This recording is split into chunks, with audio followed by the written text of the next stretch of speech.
Morning, everybody. It's Saturday. Beautiful North Carolina day. It's supposed to rain, so I'm getting a pipe in. I have to do a big paper, 4 or 5 page paper today. I should be able to knock that out in just a handful of hours, but I procrastinated. I could have worked on it a little each night, but it was a crazy long week.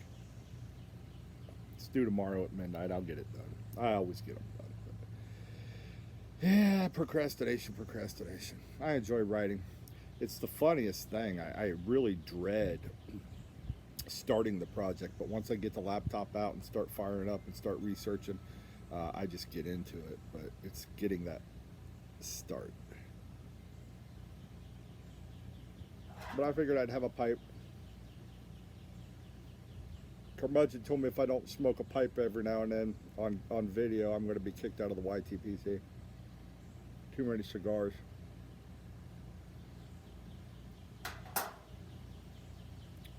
Speaking of curmudgeon, we were talking about this blend. He picked up a few tins. I found a few tins. I have a few in the cellar. I don't reach for it very often, but it's Rattray's Exotic Passion. Orange and flower, and it's really good. Goes great with a cup of black Dunkin' Donuts coffee with one sweet and low.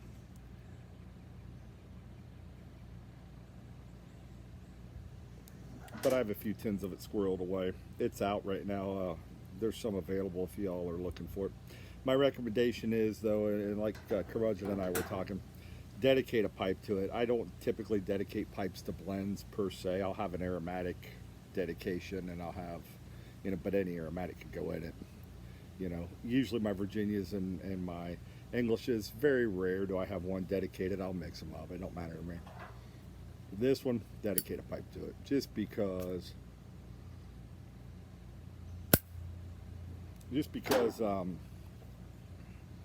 it'll ghost it pretty good. But it's got good flavor. I don't usually smoke in public, but when I do, I've had this with me, and everybody just loved it.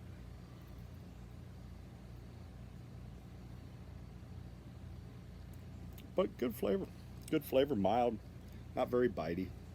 Rattray's quality. What do you do? So anyhow, thought I'd do a quick video, say good morning. I got sucked in this morning. Was out with the dogs and just hanging out with them this morning. Turned on the TV and got sucked into the Preppers, that Doomsday Prepper show. I guess I never really watched it. Pretty interesting stuff. So if you haven't seen it, essentially everybody goes through their whole prep thing, what they've got, their stash, their security, their food, their water, how they're staying, their plans. And then an independent group of experts will rate them on a scale of 1 to 20 on 5 criteria for a score of 100. And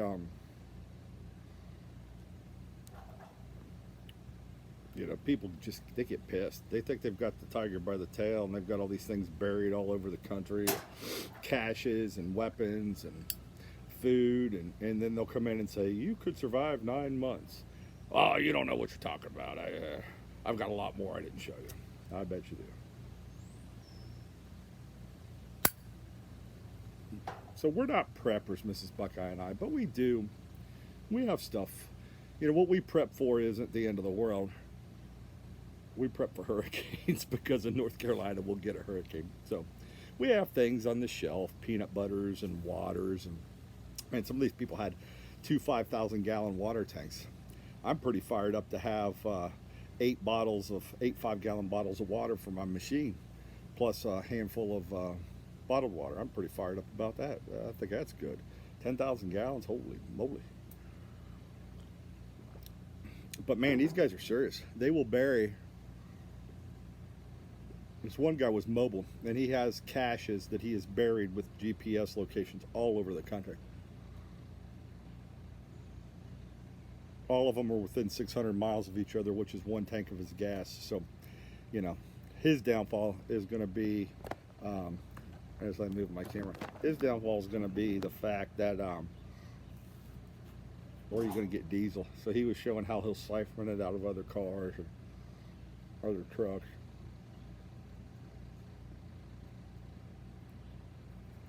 but eventually it's going to run out. Anything that isn't produced will run out. That's why the ones I'm really interested in are the people that grow their own food, and we're just dabbling at it this year. Next year, maybe we'll take it another level seriously, get into more growing and more canning. Those are the ones that interest me because that is renewable, and that diesel guy. Eventually, you could siphon all you want, but it's a commodity and it's going to run out because it's not being produced. So, just like ammunition, it'll eventually run out. Anyhow, very interesting stuff. Very interesting stuff. What's your thoughts on prepping? Are you a prepper?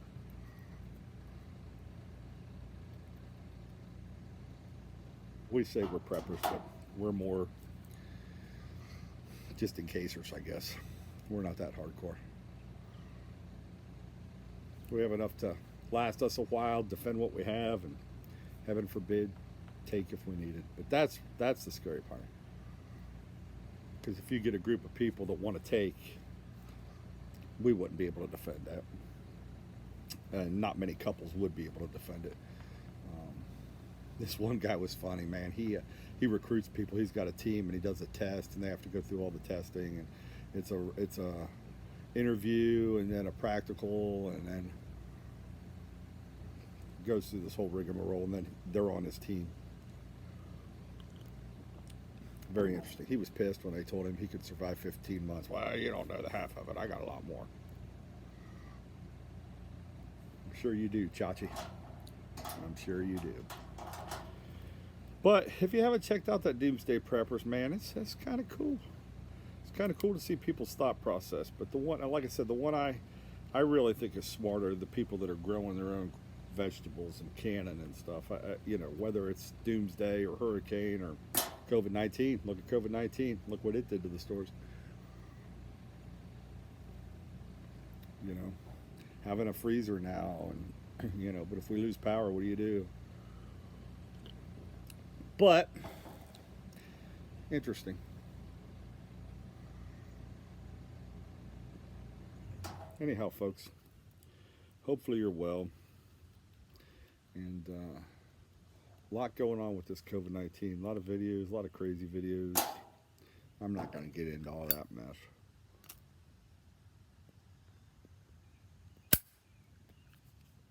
You know where my stance is. Somewhere in the middle. Those that are thinking the world is ending, it's not. And those that are thinking it's a government conspiracy, it's not.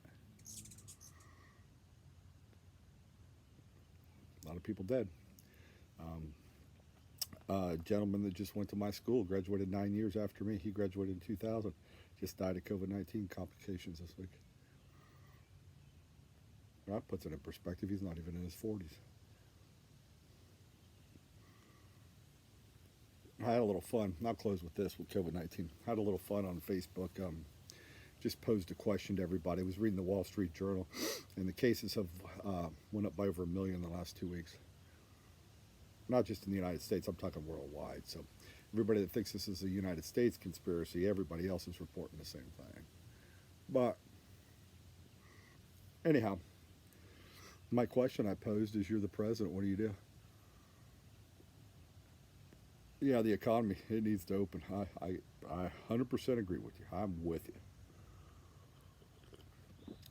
But by opening the states, you're going to kill people.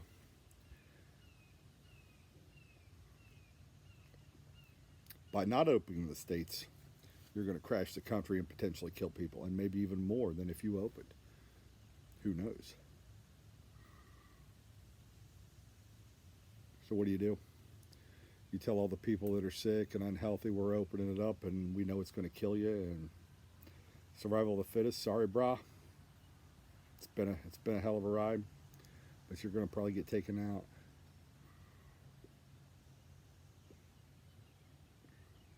Or do you tell everybody, hold tight, we got to get a vaccine before we can do anything else? And yeah, it's going to really put us in a world of hurt. That's a craptastic decision every day. I would not want to make it. I'm glad I'm not President Trump. Glad I'm not one of these governors. Really glad. Because that is not a good decision to make. You're going to, essentially, you have to value whose life is potentially worth more and make a decision that could ultimately kill people. That's a tough road to hoe. Tough road to hoe.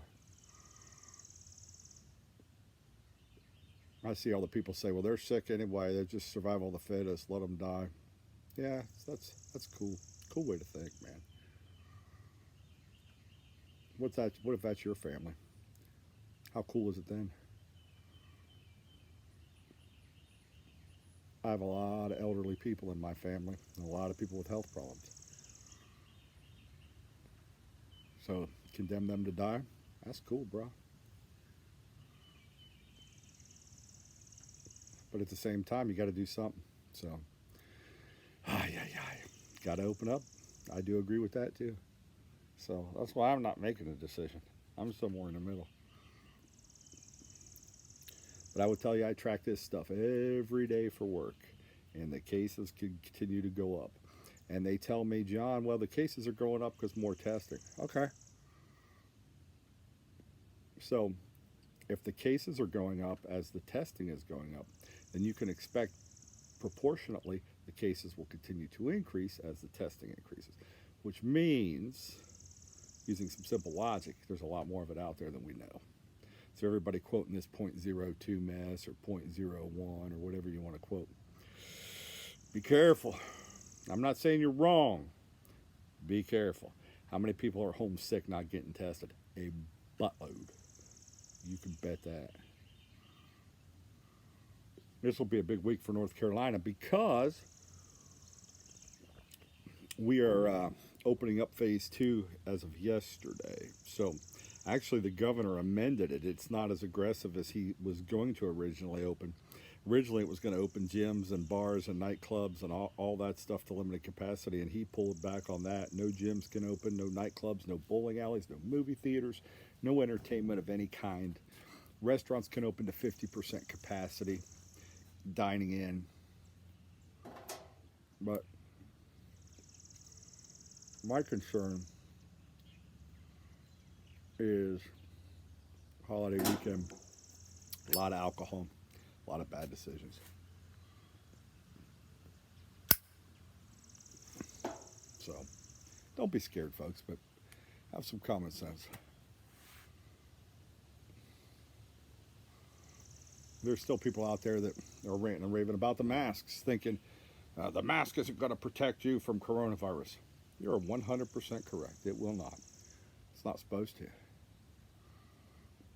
What it's supposed to do is protect everybody from you. You may potentially have it, so be respectful of others. Put on a mask. I mean, it's my God-given right. I don't have to do a damn thing I don't want to do. Okay? Don't. Hopefully you don't spread it. Hopefully you don't kill somebody's family member. I do it because I respect others. I don't have to wear a mask. I'm healthy. I could be out there saying, that's my God-given right. I got my gun on my right hip, which I always do. And I do it to respect people. You know, a lady, I was in Walmart yesterday, and I just believe in respecting. I mean, just say what it is. I just believe in looking at the good in others and taking care of people and respecting them and doing all you can. But this lady, I was in an aisle looking for some liquid Tylenol, which we take. So we buy it when we find it. Usually can't find it because everybody buys it. But we're in Walmart. I was going the right way down the aisle, which I try to follow that if I can. And this lady cut back through and she, oh, I'm so sorry. I know I'm going the wrong way. I said, hey, it's okay. Don't worry about it. It's not a big deal. You're okay. You're fine. Not a problem. She's like, thank you so much. She's like, it's nice to know there's still some nice people out here. She said, a lot of people in this store are just nasty. And she said, thank you for being kind. It doesn't take much to be kind, folks. You don't have to be a butthole. You don't have to look at people cross-eyed. And hey, I'm not twisting this mask thing. If you don't want to wear a mask, don't wear a mask. That's your call. But, you know, why wouldn't you want to protect somebody? If you could protect somebody potentially, because now they're saying 40 to 50% of the cases, which makes sense. I would bet it's higher, are being passed because they are being passed before the person knows they're sick. So they're asymptomatic. No kidding. I would expect that number to be a lot higher. Because I don't think there's anybody out there running around sick. Well, there might be. I know of a guy that did. Tested positive and was out running around the general public. Believe that? That's going on. So, you don't know. My God given right not to wear a mask, but you don't know. You might have it. You might be asymptomatic.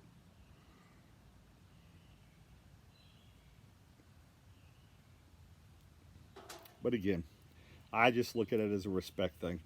If I could throw on a mask to go to a store and I'm a little bit, burdened by it, but I save somebody else because I might be carrying this stupid thing and I don't know it, I'm all right with that, man. Every day of the week, I'm all right with that.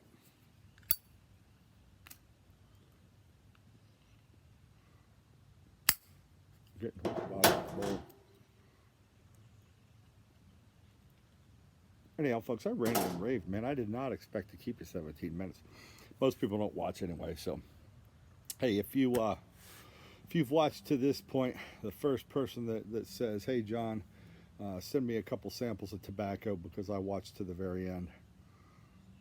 First person that drops that in the link, I'll send you a couple samples of tobacco just to test to see who watches to the end. Nothing fancy or extreme, but I'll send you a little something something in the mail just for gratitude. Be well, everybody. Enjoy your day. Take care of each other. Be kind and respectful. It doesn't hurt. It doesn't hurt. It's not all about you in this pandemic. It's not. We're in it together. Not everything's about you. So, anyhow, have a great day, everybody. Take care of yourself. Stay somewhere in the middle. Don't panic. Don't be a butthead. Be in the middle. Be respectful. Be kind. Be courteous. And this will all work out too. Anyways, wash your hands. Have a good day, everybody.